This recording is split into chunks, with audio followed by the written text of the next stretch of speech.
ఉండాం కాదు పెడతా ఉండారా పెడతా ఉండాం సార్ అంటే నువ్వేమన్నా పెడతావు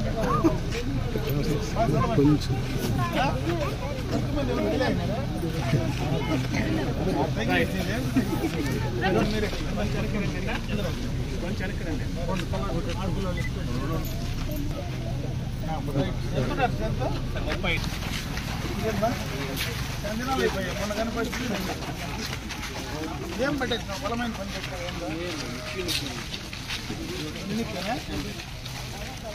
బయట తిరిగే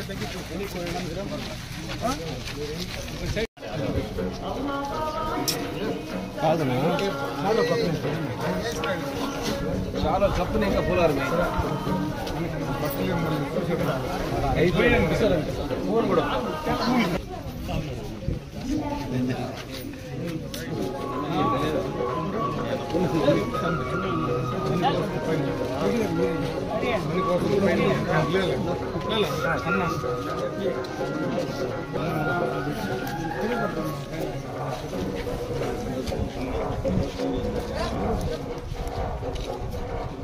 అంటే ఉండే భూములకు మళ్ళా రీసర్వే అని చెప్పి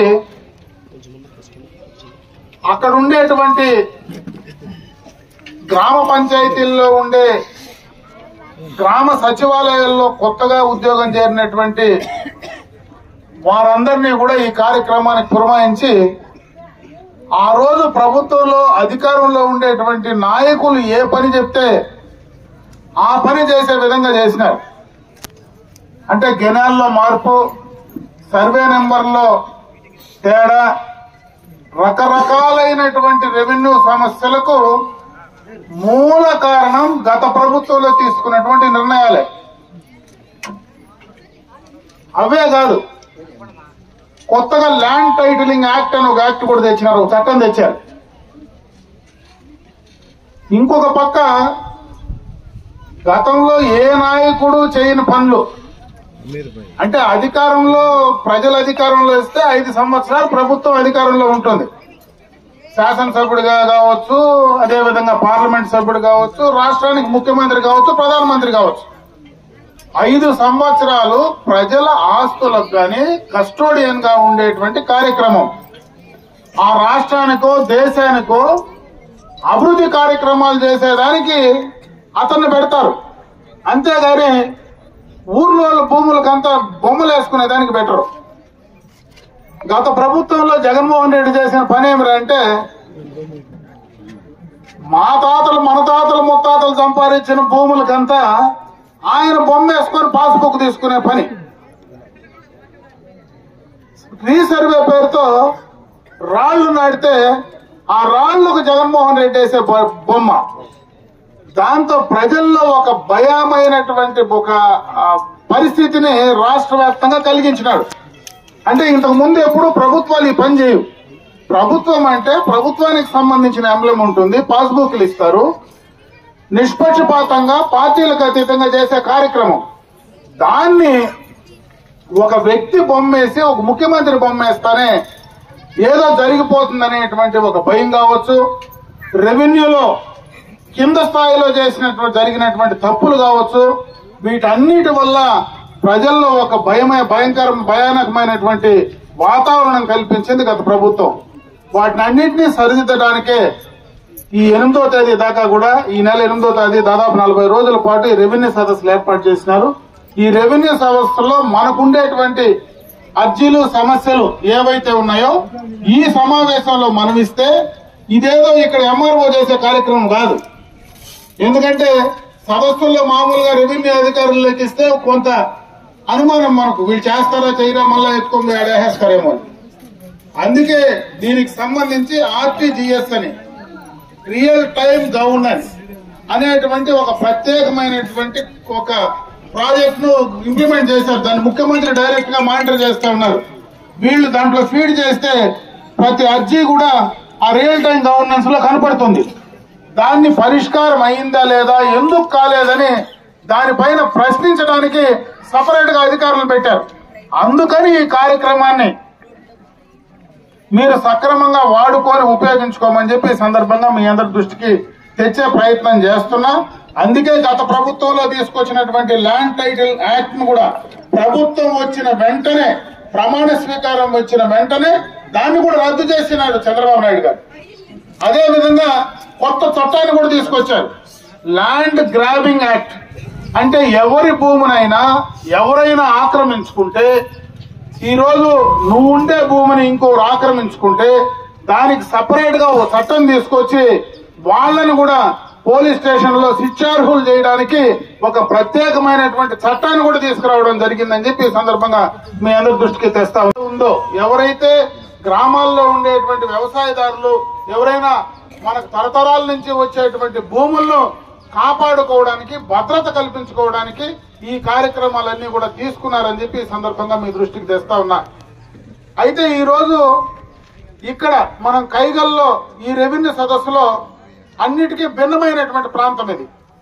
ఎందుకంటే రాష్ట్ర వ్యాప్తంగా జరిగేటువంటి కార్యక్రమాలు ఒక పక్క, ఇది తరతరాలుగా ఇక్కడ కైగల్ ప్రాంతంలో మనకు ఎప్పటి నుంచినో ఇక్కడ ఉండేటువంటి పేద ప్రజలకంతా కూడా రెవెన్యూ పరంగా చాలా సమస్యలు ఉన్నాయి. ఈరోజు మీరందరూ కూడా భూమి పైన ఉన్నారు, ఆ భూమి హక్కులు మీకు లేవు. ఇది జోడీ గ్రామం. ఈ జోడీ గ్రామంలో అనుభవం అంతా కూడా మీకు పేరుతో ఉంది, భూమి ఇంకొక చోట ఉంది. దాన్ని సక్రమంగా మీకు ఇవ్వాలనే గత ప్రభుత్వానికి ముందు ఏదైతే చంద్రబాబు నాయుడు గారు ముఖ్యమంత్రిగా ఉన్నప్పుడు నేను తక్కువ సమయం, నాకు ఒక 22 నెలలు మాత్రమే నేను అధికారంలో ఉన్నా, మంత్రిగా పనిచేశా. ఆ రోజు ఈ కైగల గ్రామంలో ఏవైతే పేద ప్రజల అనుభవంలో ఉండేటువంటి భూములన్నీ మీకు డైరెక్ట్ గా పట్టా పాస్బుక్ ఇవ్వాలని అతి తక్కువ కాలంలో ఎలక్షన్ నోటిఫికేషన్ వచ్చిన తర్వాత, అంతకు ముందు రోజు రాత్రే అక్కడ ఏదైతే విజయవాడలో ఉన్నటువంటి ఈ యొక్క రెవెన్యూకి సంబంధించినటువంటి డిపార్ట్మెంట్ ఉందో అక్కడ క్లియరెన్స్ తీసుకొచ్చి ఇక్కడ జేసీ, ఆ రోజు ఎవరైతే మనకు జేసీ ఉన్నాడో ఆ జాయింట్ కలెక్టర్ రాత్రికి రాత్రి పట్టాలు తీసుకొచ్చి నోటిఫికేషన్ వచ్చిన తర్వాత నేనే ఈ గ్రామంలోకి వచ్చి ఇస్తే ఆ రోజు పోలీసులు వచ్చి నన్ను అడ్డుకునే ప్రయత్నం కూడా చేసినారు. మీరు మర్చిపోయినారో లేదో నాకు తెలియదు, కానీ ఆ రోజు పోలీసులు కూడా ఎలక్షన్ నోటిఫికేషన్ వచ్చిన తర్వాత ఇక్కడ మనం ఈ యొక్క కార్యక్రమం చేయకూడదంటే సమయం లేదు కాబట్టి ఆ రోజు ముందు రోజు రాపిచ్చి మీకు ఇచ్చినటువంటి సందర్భాన్ని ఒకసారి గుర్తు చేస్తా ఉన్నా. ఎందుకంటే ఈ రకమైనటువంటి సమస్య ఇక్కడ ఉంది. రేపు రాబోయే కాలంలో కూడా ఈ కైగల్ అనేది ఈ మండలానికే తలమానికం కాబోతా ఉంది. నేను చెప్తా ఉన్నా, ఈరోజు ఇదే మీటింగ్ లో ఈ డయాస్ పై నేను చెప్తా ఉన్నా, రేపు భవిష్యత్తులో ఈ గ్రామానికి ఒక ప్రత్యేకమైనటువంటి గుర్తింపు, ఒక ఇంపార్టెన్స్ ఈ ప్రాంతానికి వస్తుంది.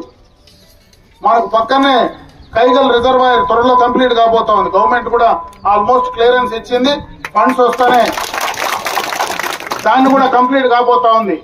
పక్కనే ఎక్స్ప్రెస్ వే 3 కిలోమీటర్లో మనకి ఎక్స్ప్రెస్ వే ఉంది. దీన్ని టూరిజం హబ్ కింద చేయాలని ముఖ్యమంత్రి గవర్నమెంట్ ప్రతిపాదనలు పెట్టా.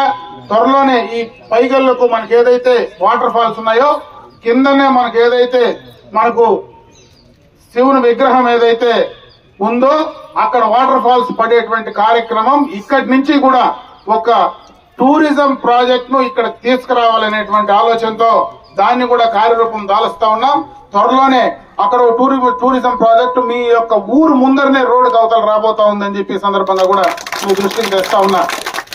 గత ప్రభుత్వంలోనే, ఎందుకంటే మనకు బైరెడ్డిపల్లి ఇటు వీకోట రెండింటికి మధ్యలో ఉండే ప్రాంతం, ఈడ ప్రాజెక్ట్ వస్తే మనకు నీళ్లకు సమస్య రాదు. ఈరోజు హంద్రీనీవా కనెక్టివిటీ కూడా మనం ఈ యొక్క కైగల్ ప్రాజెక్టు కనెక్టివిటీ కూడా తీసుకొస్తా ఉన్నాం. మొన్ననే టెండర్స్ కూడా కంప్లీట్ కాబోతా ఉన్నాయి. రేపో ఎల్లుండే టెండర్స్ పిలిచినారు, రేపో ఎల్లుండే టెండర్స్ తీసుకొచ్చి లైనింగ్ కూడా దాదాపు 400 కోట్లతో ఈ యొక్క లైనింగ్ కార్యక్రమానికి కూడా టెండర్స్ పిలిచారు. అది కూడా త్వరలోనే స్టార్ట్ చేయబోతా ఉన్నారు ఈ యొక్క హంద్రీనీవాది. ఆ హంద్రీనీవా నుంచి కూడా మనకు దీని కనెక్టివిటీ ఆ రోజు దాంట్లోనే కూడా మనం పెట్టించినాం. ఆ కనెక్టివిటీ కూడా దీనికి రాబోతా ఉంది. ఎందుకంటే ఈ 2 మండలాల్లో ఎక్కువగా కూడా మనం పండించే పంటలు ఏవైతే ఈ ప్రాంతంలో ఉన్నాయో అవన్నీ కూడా పక్కన చాలా దగ్గరలో మనము ఒక 3/4 గంట కరెక్ట్ బండి అయితే నేను నేరుగా హౌస్కోట్లో దిగేయచ్చు. ఇక్కడ ఎక్కితే కరెక్ట్ గా 45 నిమిషాల్లో హౌస్కోట్లో దిగేయచ్చు. ఇక్కడ ఎక్కితే మళ్ళా మనకి ఇంకొక ఎయిర్పోర్ట్ దగ్గరనే రాబోతా ఉంది ఈ పక్క చెన్నై దగ్గర ప్రాంతంలో. ఒక 3/4 గంటకు నువ్వు అక్కడ దిగేయచ్చు. అంటే ఇది ఒక సెంటర్ హబ్ అవుతుంది. ఈ ప్రాంతంలో ఏవైతే ఉందో దాన్ని కరెక్ట్ గా దీన్ని వాడుకోగలిగితే ఇక్కడ ఒక ఫుడ్ ప్రాసెసింగ్ యూనిట్ గత ప్రభుత్వంలోనే నేను ఫుడ్ ప్రాసెసింగ్ మంత్రిగా ఇండస్ట్రీస్ మంత్రిగా ఉండేటప్పుడు ఇక్కడ మనకుండే బండనే కనపడుతుంది. బండ నుంచి పైకి ల్యాండ్ ఉంది, దాదాపు 80 ఎకరాలు ఆ రోజు ఐడెంటిఫై చేసి ఫుడ్ ప్రాసెసింగ్ యూనిట్ ఒకటి గవర్నమెంట్ ఆఫ్ ఇండియా నుంచి శాంక్షన్ చేసి ఆ రోజు తీసుకొచ్చి ల్యాండ్ కూడా ఐడెంటిఫై చేసి ఆ రోజు ఎంఆర్ఓ నుంచి నేను ఇప్పించా. అది ఇంకా పెండింగ్ లో ఉంది.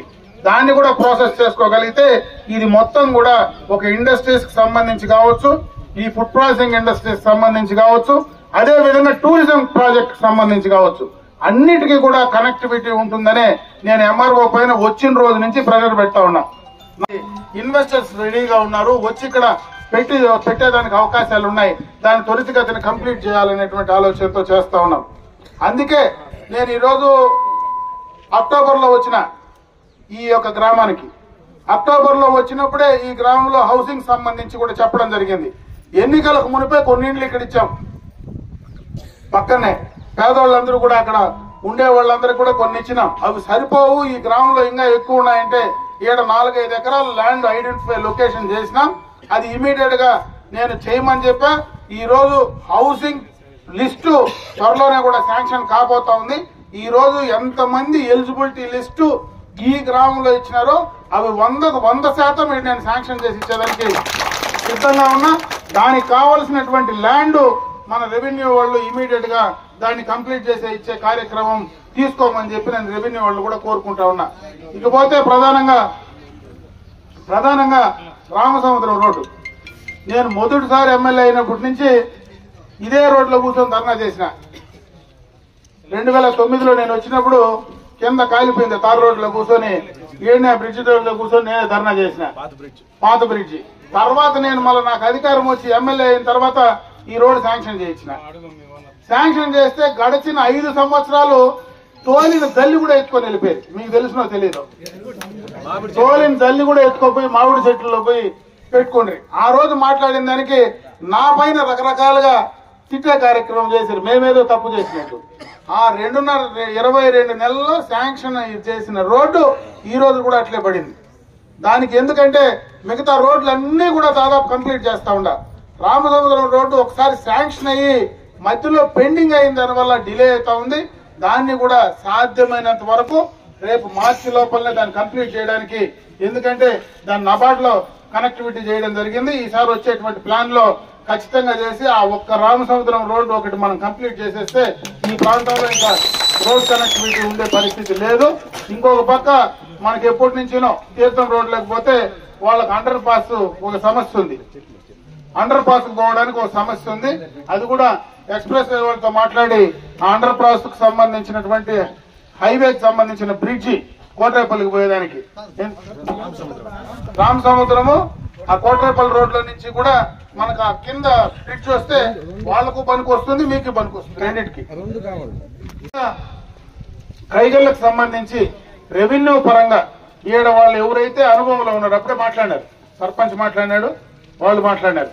ఎవరైతే అనుభవంలో ఉన్నారో, గత ప్రభుత్వంలో ఒకరు అనుభవంలో ఉండి ఇంకొకరికి చేత డబ్బులు కట్టుకొని వాళ్ళకి పట్టారా ఇచ్చినారు. ఇప్పుడు కూడా ఫిజికల్ గా ల్యాండ్ పైన ఎవరున్నారో వాళ్లకు 100% చేసేదానికి మీరు రిపోర్ట్ తయారు చేయండి. నేను కూడా కలెక్టర్ తో మాట్లాడతాను. ఫిజికల్ గా లేనోడికి భూమి ఇచ్చి వాళ్ళ ఇంట్లో అన్నల దమ్ముల్లో ఇంకొకరినో తెచ్చి కొట్లాడుకొని మళ్ళా రెవెన్యూ సదస్సులు 2 రెవెన్యూ సదస్సులు పెట్టుకునే పరిస్థితి రాదు. మీరు చేసేది కానీ అట్లా కానీ చేస్తే మళ్ళీ రెవెన్యూ సదస్సులు జీవితాంతం పెట్టుకోవాల్సిందే. కాబట్టి ఎవరైతే ఫిజికల్ గా ఉన్నారో వాళ్ళకి ఆడిచ్చే కార్యక్రమం చేయమని చెప్పి నేను రెవెన్యూకు సంబంధించి మిమ్మల్ని కోరుకుంటా ఉన్నా. ఇకపోతే స్థానికంగా ఇక్కడ ఉండే వాళ్లకు మిగిలితే బయట వాళ్ళకి ఇవ్వచ్చు. ఇక్కడ ఉండే వాళ్ళు లేకుండా స్థానికంగానే లేకుండా ఎవరంటే వాళ్ళకి బయట ఇచ్చేస్తే ఆడ బైరెడ్డిపల్లిలోనూ అదే పరిస్థితి. పలంనేరులోనే అదే పరిస్థితి. తీర్థంలోనే అదే పరిస్థితి. బార్డర్లో ఎవడున్నాడో ఆడ మొత్తం పిట్ ప్యాకెట్ కొట్టే వాళ్ళంతా మన దగ్గర ఉన్నారు. ఆడ దొంగతనాలు చేస్తారు, నేరుగా వచ్చిందా ఈ ఇంట్లో పనుకుంటారు. మనకి ఎవడు వస్తాడో తెలియదు, ఎవడు పోతాడో తెలియదు ఆ ఇంట్లో.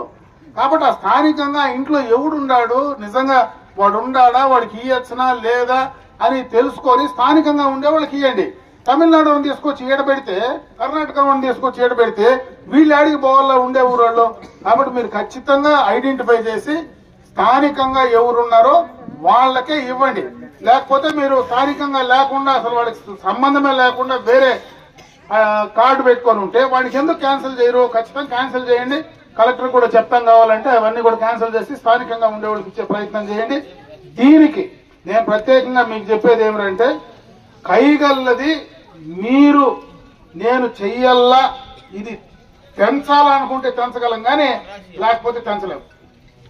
ఇంకొక జీవితం చెప్పినా తెంచలేము. అప్పుడే వాళ్ళు చెప్పినట్టు ఇక్కడ ఈ సెటిల్ కావాలని మనసులో మనం ఒక నిశ్చయంతో ఉంటే గానీ ఈ పని చేయలేం.